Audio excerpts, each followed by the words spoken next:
Hello, Carolina. Hi, Blan. How are you? Fine, thank you. We are now live on LinkedIn, Facebook, and YouTube.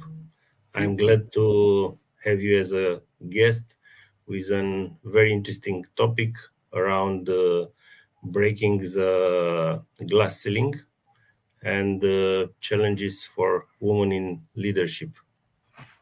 Thank you And for having me. it's a pleasure. And it's a special week, at least for this part of the world.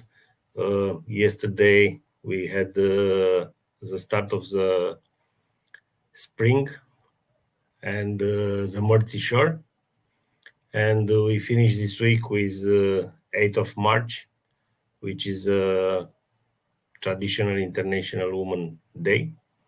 So it's very appropriate to have this conversation about women leadership. Yeah, I couldn't agree more.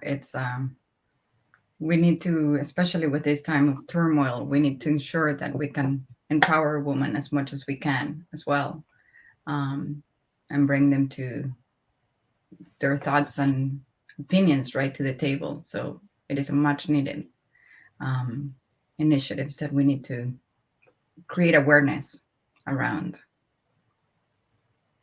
Yeah. So my first question to you is, how come that you are very close to this area, women in leadership?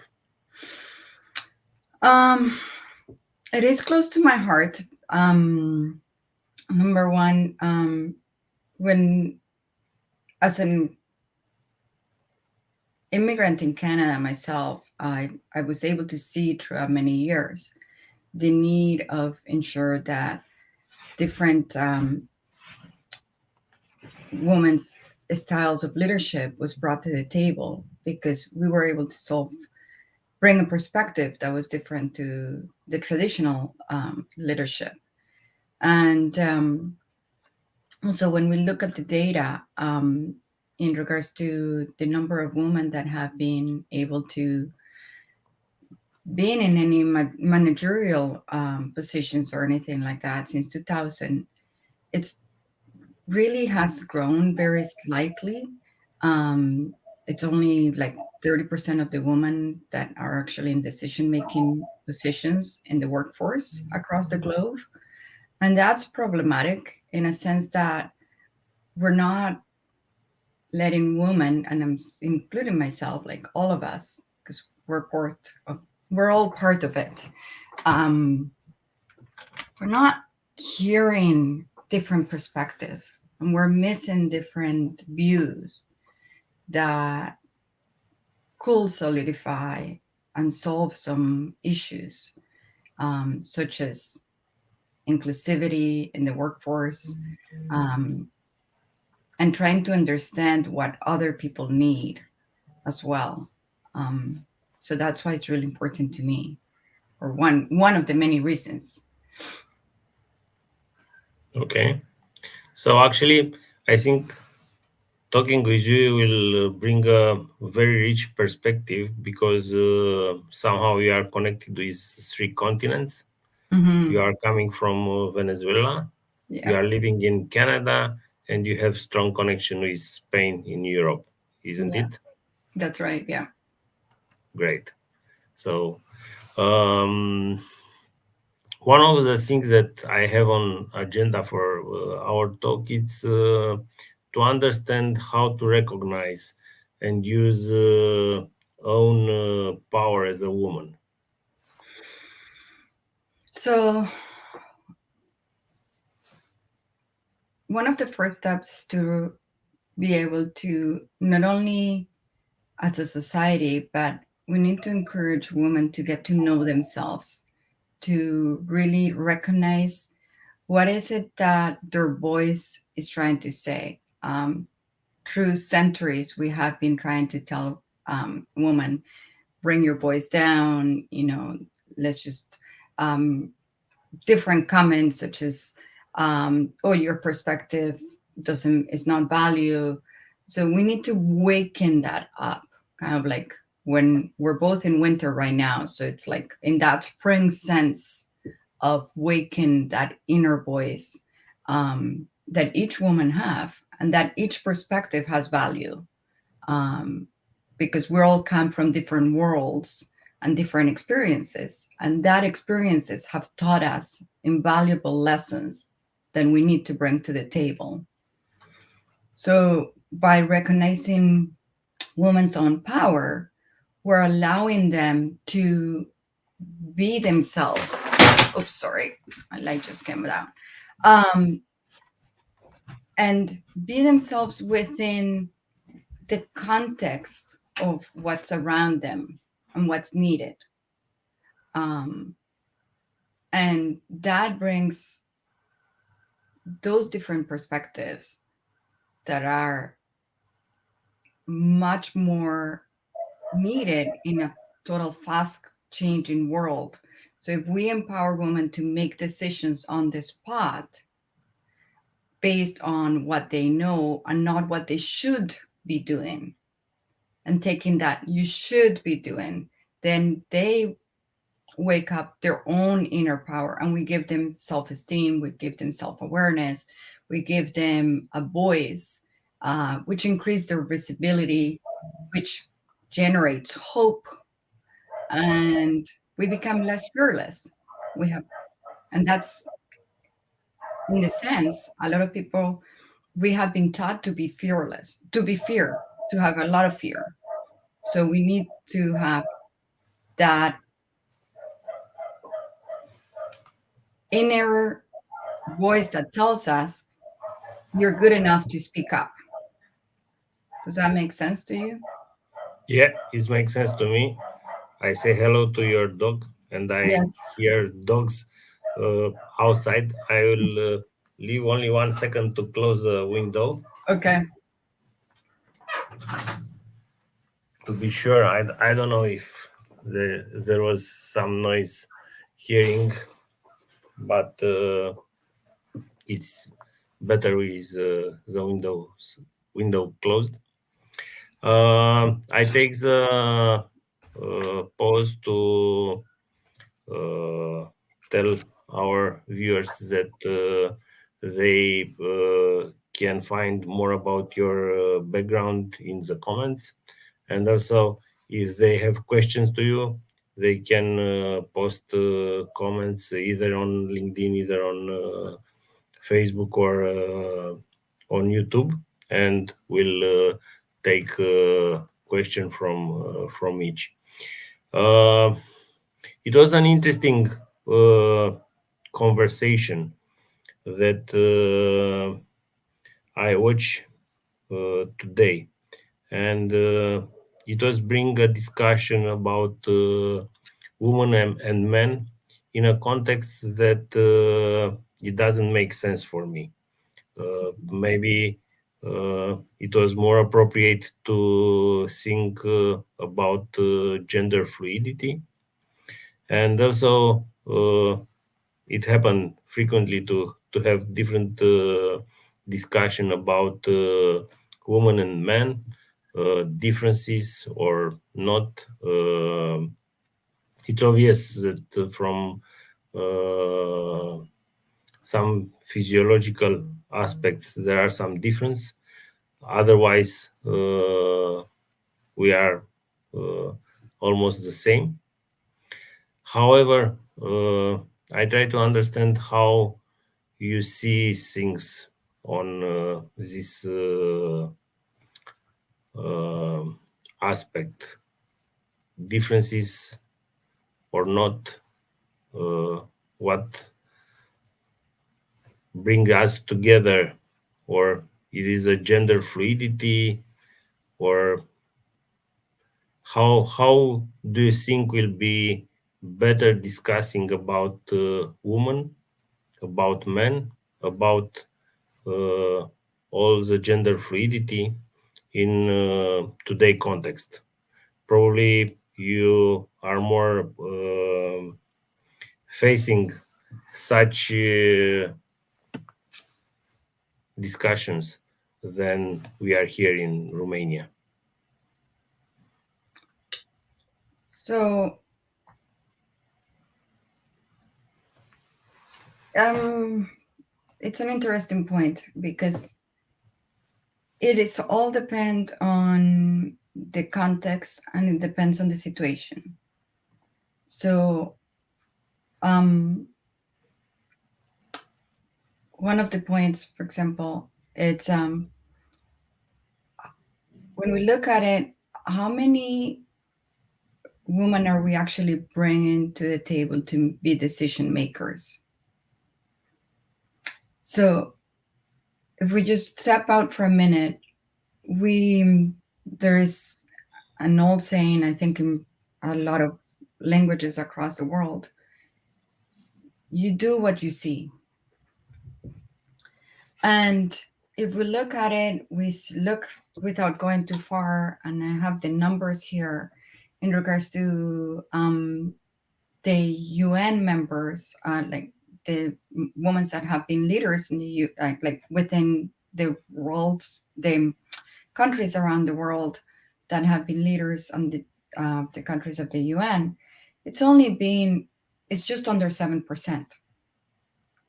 So just right there, we are, without saying a thing, without telling anybody, woman or man or any type of a sexual inclination that the person may have, um, we're already saying to the public, men have more power because it's over 90% of they're representing over 90% of the world's power, leader making, decision making.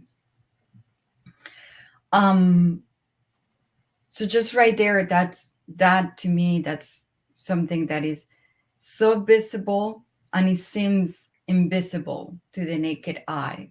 Or we're telling our children that that's normal, that you're to expect over 90% of the leaders of the world to be men. And that is to me that's problematic because this is not something that we've been trying to do for the past 20 years. It's something we've been trying to do for centuries. um, Back through history, we've had many women that have been leaders, but not enough to bring that diverse perspective to the table. So that's the one part that I see, that is that dangerous silent proof. And the same goes with the corporate world. The vast majority of, and I forget the data right now, but it is quite large. The vast majority of CEOs and top decision makers in the world are men. So just starting from that, without even saying what my opinion is or not my opinion is, it's right there in front of us. So, and is that um, vicarious learning that we're giving our future generations. This is not something that you can actually expect. Almost, you have to fight for it. It's not a fight; it's a right. Yeah, it's an interesting perspective, and I try to understand if or how figures make sense. I don't want to debate with you on this. I only try to put a bit of perspective from cultural intelligence uh, and how things happen around the world. Mhm. It's interesting that in Romania, I don't have clear figures, but I don't think that there are so many differences in uh, salaries. I think there is an equilibrium, and there is a research at EU level, and actually it's one of the few places where we stand very well among the other countries, and there are well-developed countries where it is a clear or high gap between men's salary and women's salary. There is also a gap on accessing to the leadership positions. Mm-hmm. Um, on the other hand, I do think that for other countries, and we can bring here in discussion Asia, where usually women, uh, from a cultural point of view or a historical point of view, uh, prefer or tend to have a second place, and there is a clear way to uh, grow to this equality between genders. Mm-hmm. However, I think I was amazed about putting everything in perspective. I was amazed about the fact that actually in Europe, in Switzerland, in 1970, when I was born, women had no right to vote, Mm-hmm. and probably it's closer to you the situation in United States, where was a fight between feminist movement, and it's a nice movie that I love, Miss America, and actually it was a bill to be voted, and Mm-hmm. it was finally voted by enough states only in 2020. So reality, it's not so clear, and it's obvious that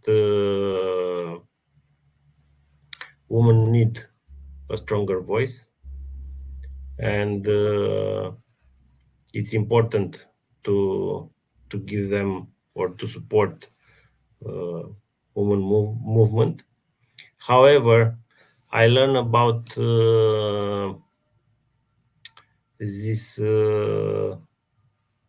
perspective that actually women movement could reinforce the need for women to be helped, Mm-hmm. that they don't have the power in themselves. So there are a lot of regulation, emotional regulation, we can speak about it, and there are a lot of cultural differences we can take in account. What do you think about this? Well, you reminded me, and I wasn't going to bring it up, but if I'm just an actual one other reason that is a why for me this is important. From my own, also my own experience that happened. I was working for a corporation, and I had a team that I was leading, and my um, direct vice president had hired with me an assistant. I had two assistants at the time at this position, and I'm not going to go into details of where and how it happened, but it happened back about 10 years ago. And that's one of the reasons that encouraged me to actually create this, learn more about how to create, waking up our women's leadership and power and voice. And so we hired this man to be one of my assistants and to include him in the team. And I'm working, and so I didn't handle hiring letter, all of that was done through HR, and salary, etc. That was done through HR. And I did find that my own vice president, um, it was a woman, and she was very secretive about the whole hiring, because that's normally a conversation I will have had myself. But she was like, no, no, no, you have a lot on your plate. We were going through a lot of transition, internal transition. You deal with the transition, I deal with this part, and on. So it comes time to do um, reviews. Um, we were doing quarterly and every 6 month and I think this was the 6 month review, and I had to do the calculation for this person's bonus based on their performance. And it never occurred to me to go in to find out how much he was getting paid. So when I went to see how much he was getting paid and do the percentage and all based on the performance, I figured out he was getting paid 20% more than I was, and I had way more responsibility than he was. So it took me about a week to figure out, okay, I'm Latino, I'm a woman, what do I do? What do I say? I contact HR and I contact different people until it took me a good week to really figure out how I could bring this to the table without being too emotional and too angry and too frustrated that I've been working so hard, and not only working so hard, but this person was one of my assistants and he was getting paid way more than I was. And I had way more experience as well. And I was bringing more, I had more responsibility on my shoulders. So it was a lot of that emotional regulation to figure out not to slam that something on the table or to show my frustration. But at the same time, I learned that when I brought it to the table, um, the response that I got, it was so shocking. Well, we just thought that he deserved that. And to me, that I had to really take it, and that's one of the reasons I take deep breath with throughout questions, because I learned to, you know what, let's just connect not only my emotion but also my thought. Okay, and that's when I decided I need to make a decision how I'm going to present myself. And it's that constant checking in. Where do I go right now? What is important right now? How do I, like, I'm making that choice. So it becomes a behavioral choice as well. Not only emotional regulation, it's more like, okay, here is the emotion. And at that time, I was angry and frustrated. And I was hurt. I was truly hurt and insulted.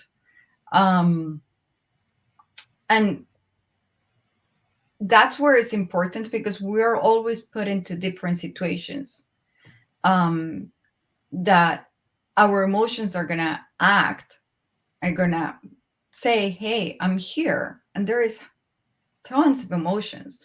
It's not just angry and happy, and it's there's a whole different quadrants and different emotions.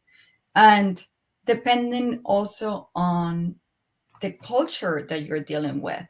So me being a Latino woman, I'm very expressive. I know my eyes move a lot, etc. Um, so I is it something that I can control? Perhaps not, because I lose a sense of my personality.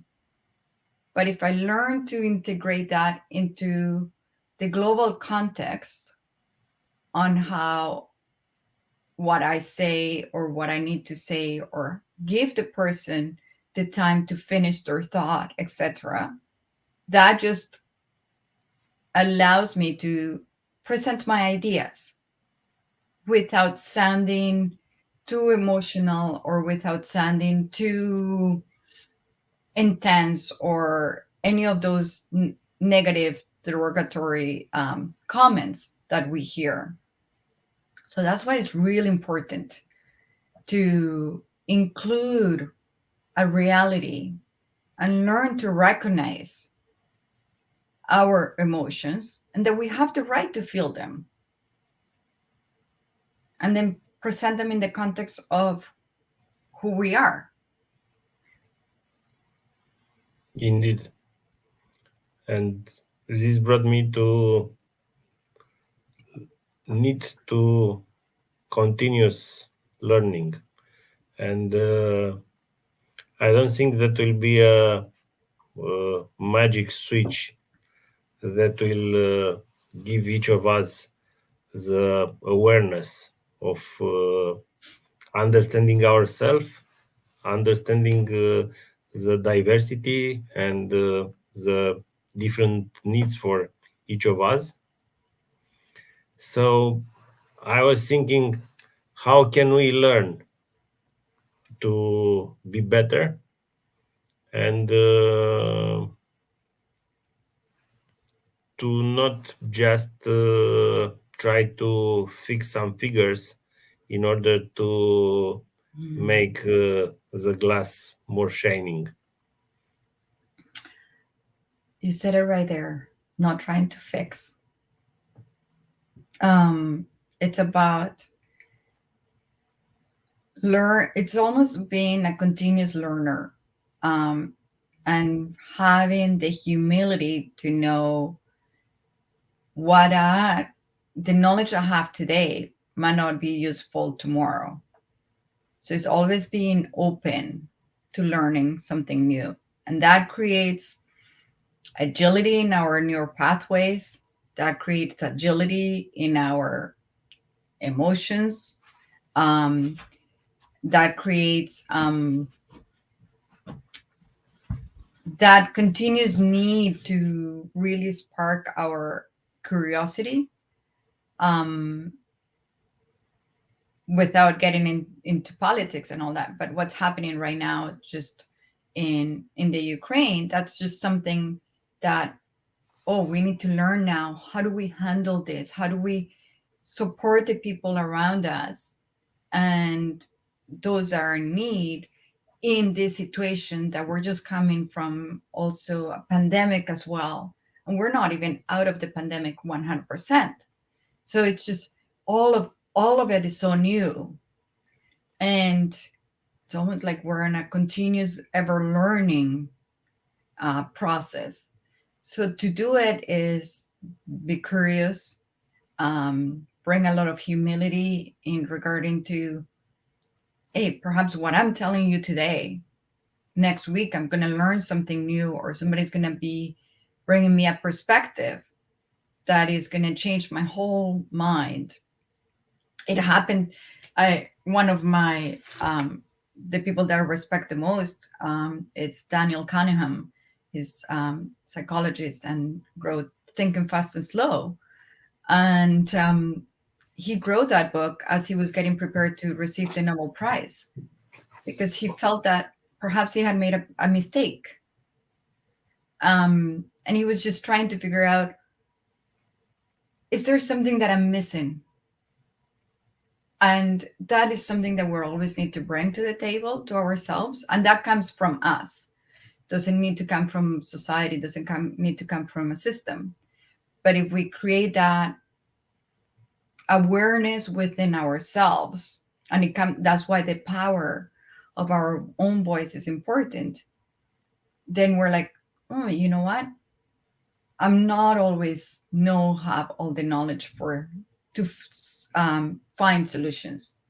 But we go into fixing, then we're avoiding an opportunity for growth.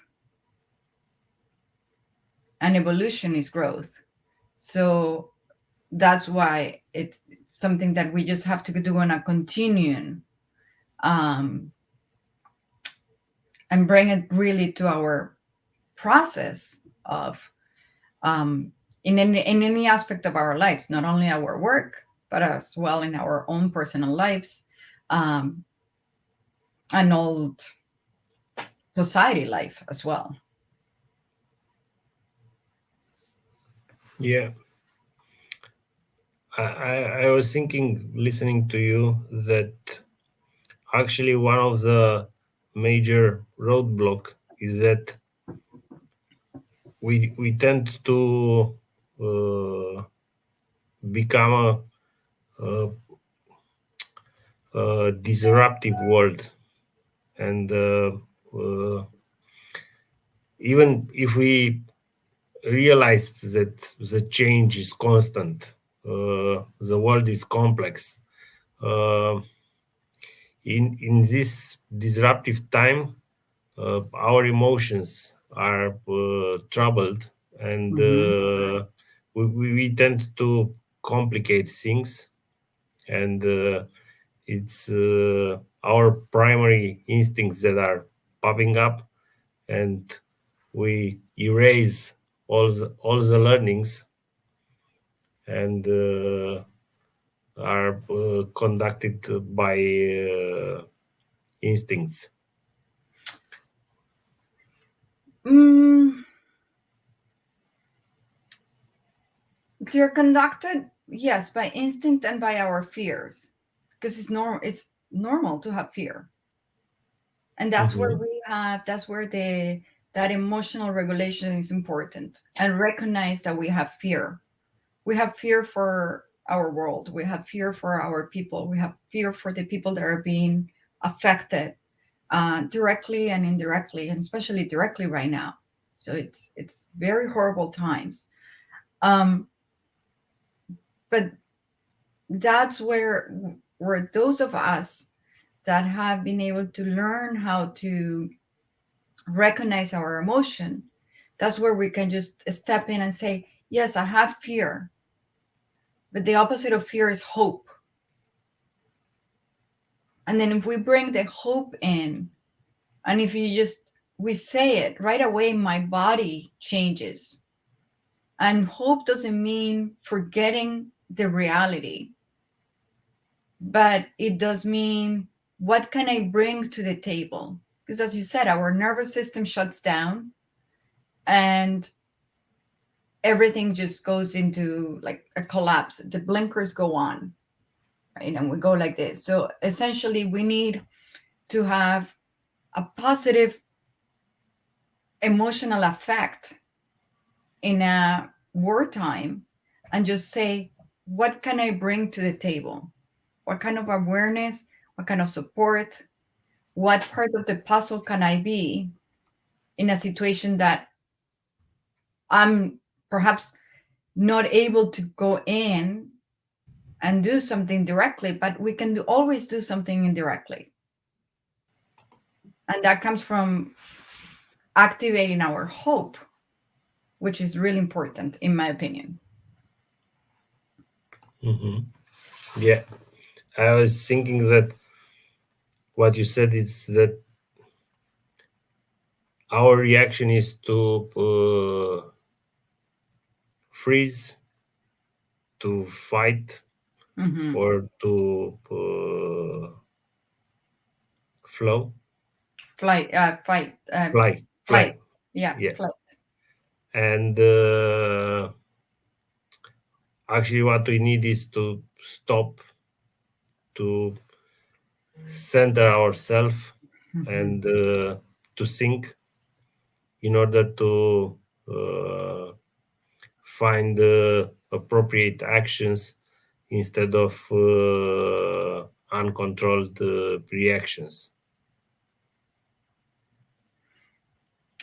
And as you say that, if we tie it into the need of learning, we need to learn, um, to be, um, aware of what we're consuming. And when I'm saying consuming, I'm not talking about, the information that we're consuming, because that's what we're putting into our nervous system. So if we're constantly reading negative, um, antagonistic messages about a situation, our nervous system is going to react to it, and our brain therefore is just going to start thinking antagonistically, even if we're not thinking that way. So that's part of the learning too. We need to learn, what kind of information can I read right now and consume right now, or hear or listen, and that's also very important part in a world that information is at our fingertips, and we need to be selective of what we see, what we hear, and what we absorbed as well. So yes, it's important to recognize what's happening, but at the same time, are we listening to people that are not bringing solutions or are not bringing any uh, forward moving action as well? um, so if we get it, it's in that part of learning is recognizing as well, not that we're not going in that downward spiral, 'cause then we're not doing any help to ourselves or others, um, to go into that fearful downward spiral.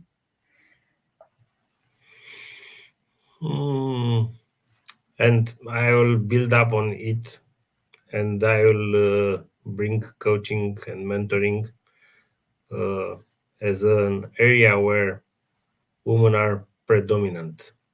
Hmm. All the studies shows that about 60 to 70% of the coaches and mentors around the world are women. Hmm. Can we find an explanation for this? Oh no, I can't find an explanation. Maybe we see the need more than uh, men, just because we have had experiences like the ones that I have had. Um, but I was a coach before. I was coaching before that happened to me. But to me, I actually, yeah, some of those experiences, like that experience that I share, plus other ones, have been, um, yeah, I will say the catalyst moments for me to decide this is my mission, this is my job, this is going to be my purpose in life, is to support as many women human beings, and including men, because it's important to, I have two boys, two men, they're not boys anymore, but um uh two male sons, and then I mean two sons. I was uh anyhow, what I'm going to that, and that's where I get very passionate, because it's like we also need to teach them as well that they also have a voice. So it's not just women, it's also men, and recognizing that their voice of wanting to be, because also they want to be inclusive as well. It's not just, it's not somebody's fault or anybody's else, like there's no need for that, but perhaps there's just more people like me that have had experiences like that and became very passionate about it. I don't know. Yeah, indeed. Actually, I do think that it's a matter of searching in ourselves. Mm-hmm. It's an interesting concept that actually each woman has a masculine part, each man has a feminine part. Mm-hmm. It's like in yin and yin, yang and yin. Yeah. And the only thing that we have to do is to search for all of ourself, for the whole self. Mm-hmm. And probably I think this might be the road, the right road to have a better understanding, at least at the gender side, because otherwise there are a lot of debates and discussion and fights around all the others issues on diversity, inclusion, equity, and belonging. And based on this, because we are near to close, um, I'm thinking that there are a lot of uh, way we can approach this road to find an equity among us in world, to have a to get a balance and peace. Mhm. It's let it go. It's just be. It's setting goals. It's pursues a purpose, or tap into the vision. And can we expand a bit on each of them?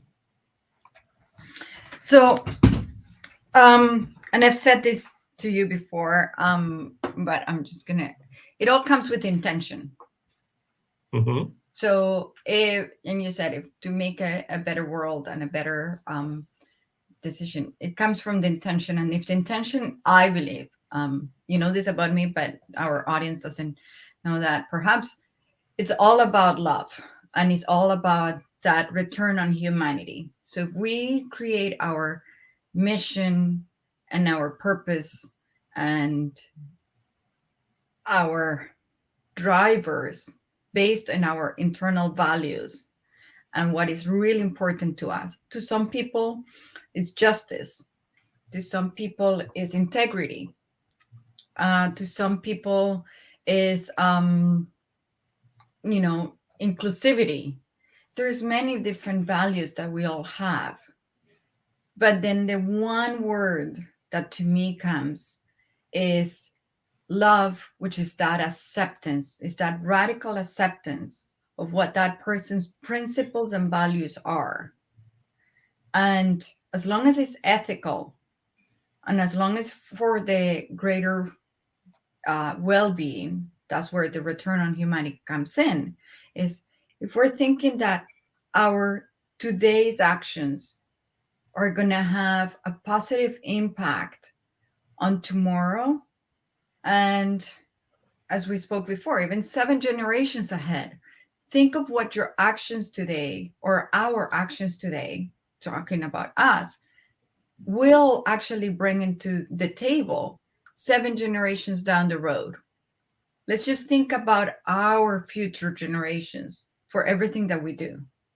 So it's a lot easier just to make a decision of just, I just feel like being antagonistic today because I'm angry, for example. Well, what do you earn by that? What are you doing? Like, what are you um creating by that? What type of action and reaction are you creating by that? So if we base our actions based on our mission and our future, but actions today, because every day is on the now and what's important today, and recognizing what we have today and what we can do today, then we're planting seeds for the future. But if we don't have a clear understanding of what our mission and our goals are, then we feel anxious, depressed, hopeless. So when I say to people, let's just feel hope, they perhaps will react, how dare you have hope? Well, because I do have a very clear purpose, and I believe in my goals, and I believe in my mission, and that gives me strength to move on and to wake up and just be here and be present. So it's really important to have that and to recognize that. And when we're making decisions, let's say working at a company, and then we figure out that the company,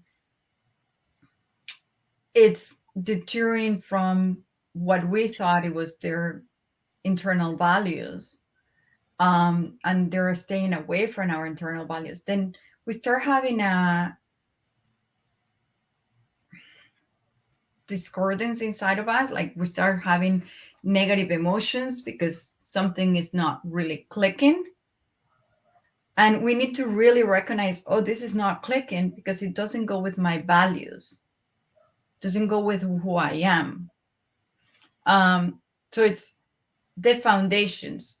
It's like a bridge, building a bridge. You cannot have a bridge without a really good foundation, whether it's a hanging bridge or a bridge with columns, whatever type of bridge you have. It's the same of a building.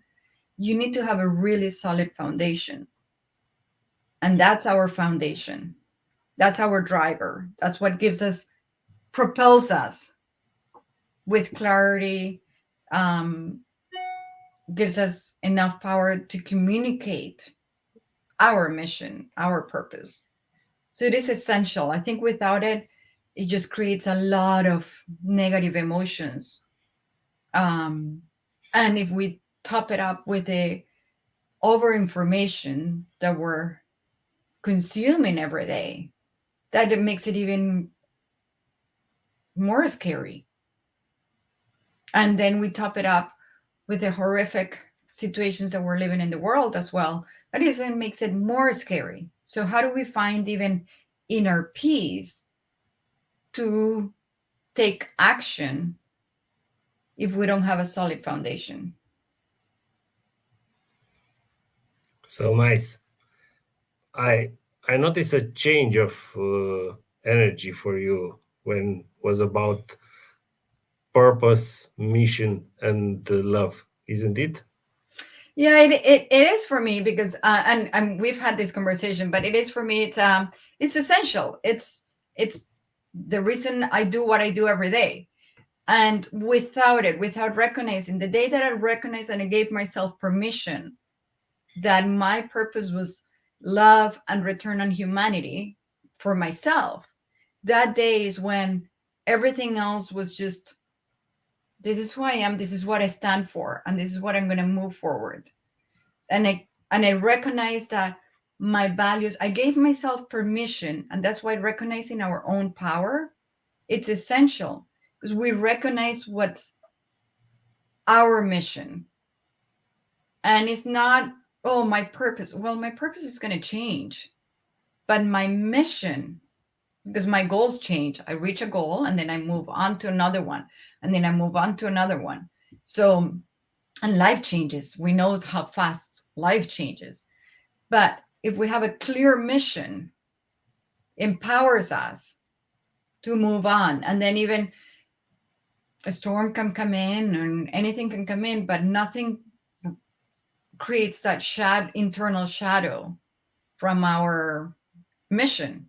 Nobody can take it away from us. Great. I like very much what you said, and I think we should go on a different talk about purpose and love in purpose, mission, and love Mm-hmm. in coaching. Mm-hmm. Uh, However, I would love to close our session with few recommends from you for the woman in leadership positions, or Mm-hmm. for the woman who would like to be in leadership position. So find allies, find people that are uncomfortable with you, that support you and will nudge you and will push you to get uncomfortable. That is essential, because when we are in the darkness and we're not seeing progress, or we're not seeing, or somebody, or we just found out some bad news or anything, those are the people that are really going to be there, not so much to cuddle and protect us, but to remind us of our mission, right? And to find ways. So it could just be a mentor, it could be a friend that is actually not afraid to tell you the truth. So it's important to find people that are like minded, that want to support us and not take away our light. Because I always say to my clients and to my kids and everybody, who am I to tell you what to do?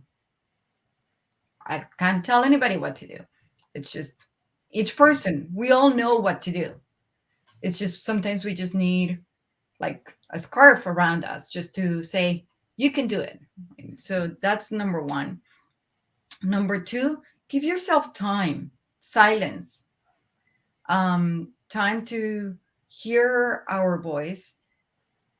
Um, we all have our own internal voice, and we need to turn up the volume for it, but in a positive sense. If we're hearing ourselves, you're not good enough, we're not, oh, I'm afraid, oh, I don't have courage, or any kind of messages that have been planted in our heads from before, then we need to change that voice and we need to make a drastic change. So we're afraid, hope.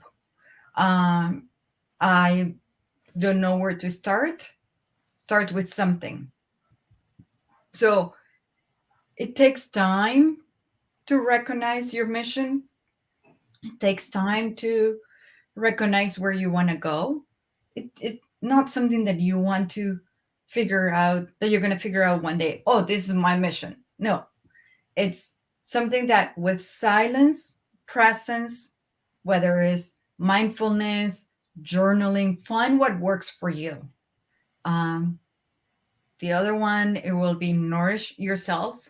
We got to really give ourselves a lot of love, compassion. Compassion goes along with the love, acceptance. We got to accept ourselves for who we are. We're all beautiful for who we are. We're all have uniqueness. We're all, and the beauty is in the difference.